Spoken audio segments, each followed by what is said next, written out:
Hola gente, ¿cómo andan? Hoy les voy a estar hablando acerca de la hipnosis. ¿Funciona realmente esta técnica? ¿En qué consiste? Bueno, y también les voy a contar brevemente a lo largo de la historia cómo fue que surgió esta práctica y cómo llega hasta el día de hoy, cómo se practica hoy en día también. Yo además de ser psicólogo soy hipnoterapeuta, así que les hablo de esta técnica no solamente porque me interesa, sino además porque la practico, es una de las técnicas que practico, así que espero que les sirva toda esta información y espero que les guste. Primero tengamos en cuenta que a lo largo de la historia lo que hoy en día se conoce como hipnosis, muchas veces se la nombró de otra forma, con otras palabras, pero se estaba hablando del mismo fenómeno. Por ejemplo, durante algunas épocas de la historia se decía sueño crítico, se decía sueño lúcido, sonambulismo. Son distintas cosas que hoy en día tal vez es más claro cuando se habla de cada cosa, pero como les digo, si uno va a ver registros históricos, a veces se habla en otros términos o inclusive de trance. Entonces, aunque no coincida la palabra que se usa para describirlo, sí coincide todo lo que se describe que sucede en ese estado. Muy común a lo largo de toda la historia hablar de chamanes que se dice que entran en un trance,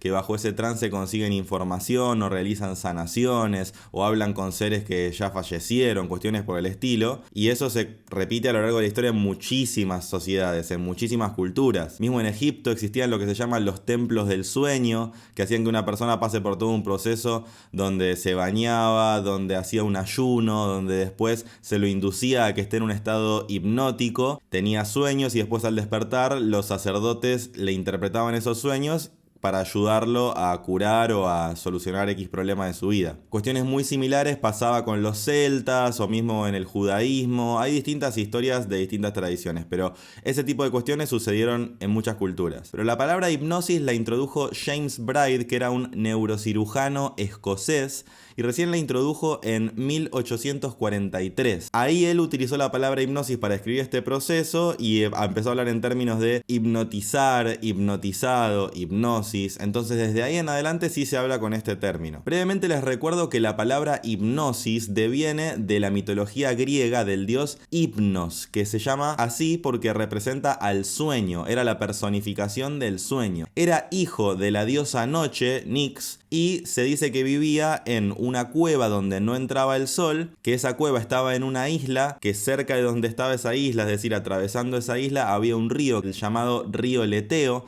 que es el río donde se dice que pasan las almas para encarnar o para desencarnar, y que cuando uno pasa por ese río uno se olvida de todo. Entonces empezamos a ver cómo en la historia del mismo dios Hipnos, el dios del sueño, hay un montón de cuestiones que tienen que ver con lo que sucede en la hipnosis. Muchas veces esto que se dice de que cuando la persona pasa por el estado de hipnosis después no se acuerda de todo o tal vez se recuerda solamente algunas cuestiones. Entonces esto se relaciona también con lo que sucede en el sueño, que muchas veces uno se despierta y no se acuerda de lo que soñó, otras veces sí. Entonces la mitología en sí del dios Hipnos es bastante esclarecedora en este sentido. El primero que utilizó la hipnosis, aunque todavía no se la llamaba con ese término, fue Franz Mesmer. Él nació en 1734 y murió en 1815. No voy a ponerme a contarles todo acerca de él en este video porque realmente da para un documental prácticamente, pero seguro voy a hacer videos más adelante donde hablo de él. Lo importante para que tengan en cuenta es que él hablaba de un fenómeno que él describía como magnetismo animal. Él decía que había un fluido invisible que emanaba cada persona, que cada persona emanamos, y que a través de la atención y de querer conectar con otra persona o mismo querer sanar a otra persona, sería posible influenciar o influir a otros a través de este fluido invisible. Era muy polémico para esa época decir ese tipo de cuestiones, pero aún a pesar de que él decía esto y lo explicaba de esta forma, él lograba sanar y curar a muchísima gente de diferentes formas, no solamente con esta técnica que le estoy diciendo, sino que además utilizaba imanes, utilizaba sonido con diferentes instrumentos musicales. Entonces hacía una combinación de cuestiones que además hay muchos casos registrados de gente que fue con él y que salió de ahí curada literalmente de cuestiones extrañísimas, de todo lo que se les puede ocurrir. Pero era tan extraño todo lo que él decía y todo lo que él explicaba y tan difícil de comprobar científicamente, porque él hablaba de un fluido que era invisible y que eso supuestamente era lo que causaba que se pudiera curar a otra persona que entraba en ese estado, llamémoslo hipnótico. Entonces los científicos de la época lo desacreditaron totalmente, decía que era todo mentira y que todo terminaba siendo una imaginación de los pacientes. Entonces él tuvo que escaparse a distintos lugares, lo persiguieron.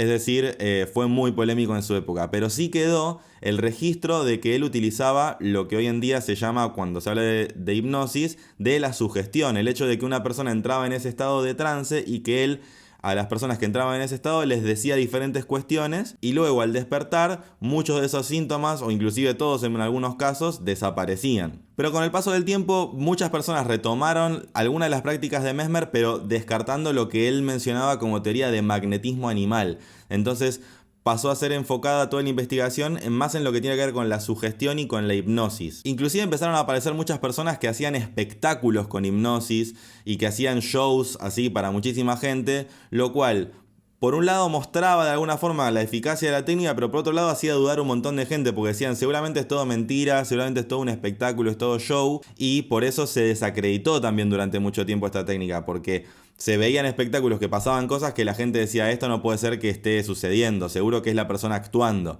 Pero bueno, con el paso del tiempo también se puede ver que la técnica de la hipnosis no es solamente una cuestión para un espectáculo, sino que se utiliza en la práctica clínica para curar y para solucionar muchas cuestiones. Y eso es algo que está documentado a lo largo de literalmente siglos ahora. Hubo una especie de renacer de la técnica de la hipnosis a fines del siglo XIX, lo que se llamó la Edad de Oro de la hipnosis, en la escuela de la Salpêtrière y de Nancy, ambas en Francia. De ahí devienen algunos de los personajes más conocidos de la historia de la hipnosis, que son Charcot y Bernheim, que ambos hablaban de la hipnosis, la utilizaban de una forma clínica para tratar diferentes casos. En el caso de Charcot lo hacía específicamente con casos que se describían como histeria, y en el caso de Bernheim no solamente con casos que mostraban esos síntomas de histeria, sino que también lo utilizaba para casi cualquier persona. En eso es donde se diferenciaban principalmente y había como una especie de confrontación entre ellos, porque diferían en la interpretación de cómo se podía usar esta técnica y de en quiénes funcionaba supuestamente mejor. Después de ellos vino Freud, que estudió con ambas personas, y Freud utilizó la técnica de la hipnosis durante unos 10 años más o menos, que eso es algo que mucha gente no sabe. Mucha gente sabe que Freud utilizó la hipnosis antes del psicoanálisis, pero no saben que es algo a lo cual se dedicó durante 10 años y que además investigó un montón y escribió mucho acerca del tema. Hay muchos textos donde él habla muy bien acerca de la hipnosis, acerca de lo bien que funciona, de muchos casos que él mismo ayudó a curarse de distintos síntomas a través de la hipnosis, y también habla de un montón de otros casos que lo utilizaban. Pero bueno, él con el paso del tiempo descartó esta técnica y pasó a usar lo que hoy en día llamamos como psicoanálisis. No voy a entrar en todos los detalles de lo que Freud hizo con esta técnica y lo que pasó en ese momento porque no viene al caso, pero sí lo voy a contar en otros videos porque es muy interesante. Sí, el dato interesante me parece compartirles de esto ahora es que él junto con Breuer hicieron una técnica que era para también curar los casos de histeria y que la llamaron el método catártico, que consistía en que la persona entre en estado de hipnosis, que bajo ese estado se la indujera a revivir, a rememorar experiencias traumáticas bajo la hipnosis. Entonces en ese momento la persona como que revive la situación traumática, la describe y la expresa, cuestión que en esos casos de esas personas que trataban, cuando estaban despiertas, tal vez ni recordaban esos momentos o preferían olvidarlos o reprimirlos, sea consciente o inconscientemente, porque les eran momentos o situaciones que les habían afectado mucho y que les daban mucho dolor, los movilizaba mucho recordar. Entonces bajo hipnosis lo recordaban, lo revivían, y después al despertar, al salir del trance hipnótico, los síntomas que tenían desaparecían. A veces esto sucedía a lo largo de varias sesiones que se hacían y a veces sucedía directamente después de una sesión. Con el paso del tiempo Freud lo que fue haciendo es, sin la parte de la inducción hipnótica, intentar hacer lo mismo, es decir, que la persona sin estar bajo un estado de hipnosis que vaya rememorando ese tipo de situaciones y hablando de eso. Eso es lo que se llamó después en la técnica psicoanalítica como asociación libre, que la persona vaya libremente hablando de lo que quiera y que vayan surgiendo ese tipo de recuerdos traumáticos y que vayan sirviendo para que la persona vaya atravesando esas cuestiones y liberándose de esos traumas. Y básicamente en eso consiste el psicoanálisis, o al menos el psicoanálisis tradicional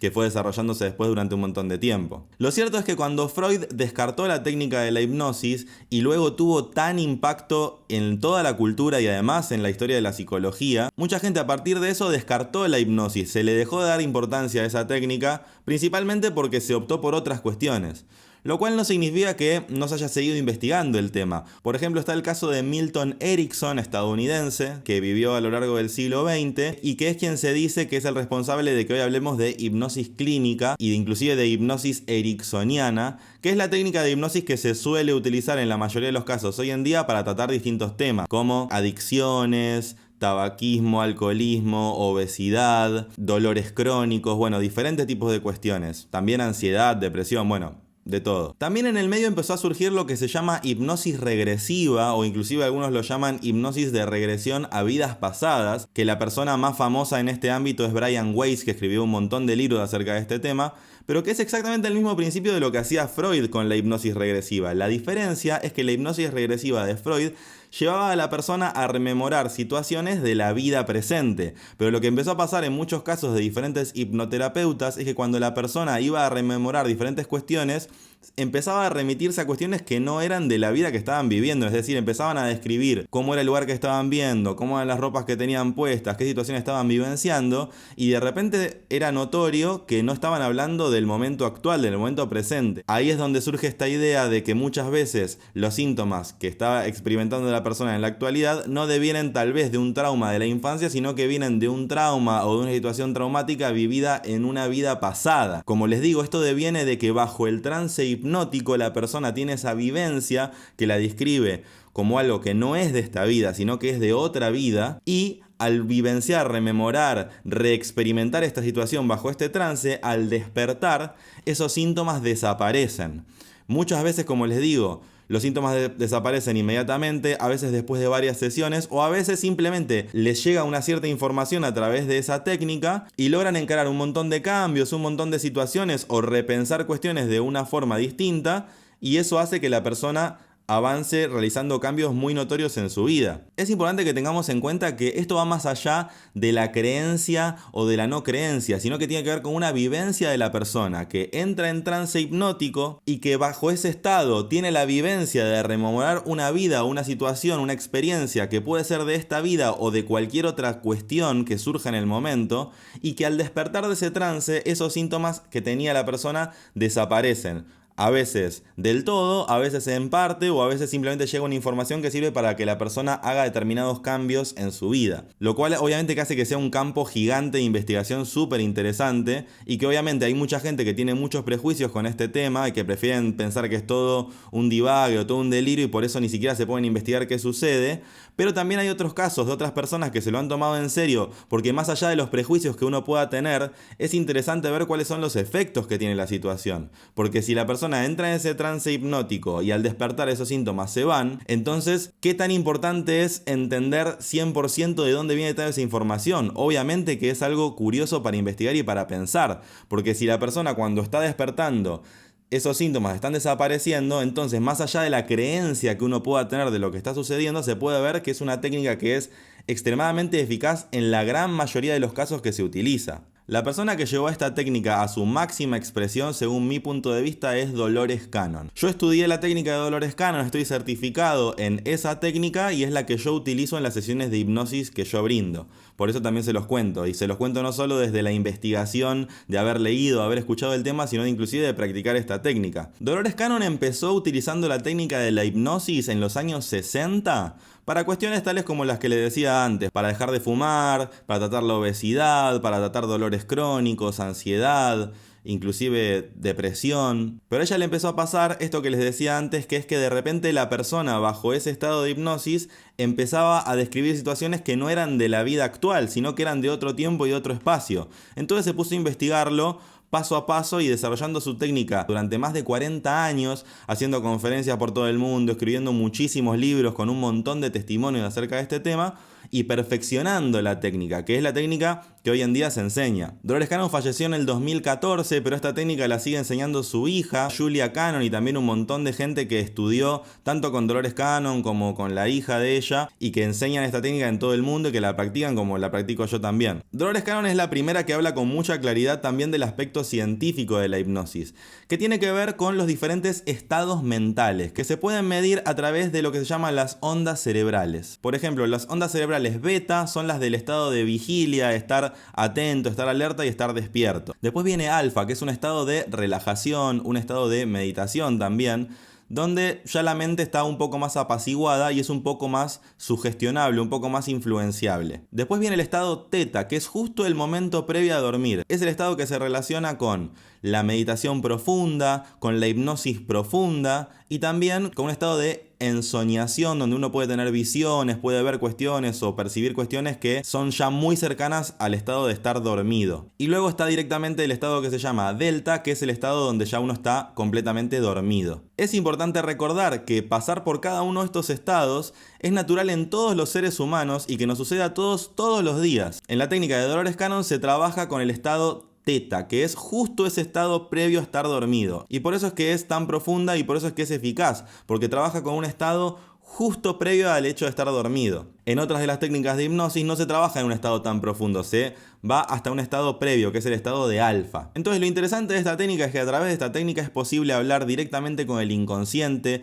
llegar a respuestas acerca de los problemas que uno tiene, inclusive en muchos casos, como les digo, se puede percibir cuál es un problema que tiene el mismo cuerpo, se puede sanar algún tipo de dolencia, dolores crónicos. Hay testimonios de cuestiones muy impresionantes de este caso, pero más allá de lo que yo les pueda decir en este momento, hay numerosos testimonios en los libros de Dolores Cannon y también obviamente que les puedo contar en nuevos videos en próximas oportunidades acerca de mi propia experiencia con esta técnica y también de diferentes personas que yo traté con esta técnica y que trato hoy en día también. Es importante esta técnica para acceder a información que cada uno de nosotros tenemos en nosotros mismos, que en el estado normal, el estado despierto, tal vez es información a la cual no es fácil de acceder o inclusive imposible en muchos casos, pero que a través de esta técnica sí es posible de acceder y traernos desde esa experiencia información súper valiosa tanto para solucionar cuestiones de nuestra vida, para entender mejor nuestros problemas o inclusive para solucionar algunas cuestiones bajo esa técnica también. Me encantaría saber qué opinan ustedes acerca de este tema, también me encantaría saber si les interesa que les cuente mi experiencia con esta técnica y obviamente que me cuenten sus ideas y los que les surgió a partir de escuchar este tema. Así que bueno, espero que les haya gustado este video. A mí la verdad que esta técnica me parece fascinante. Les voy a compartir en nuevos videos también más información si les interesa. Así que bueno, nos encontramos en un próximo video en Salir del Laberinto.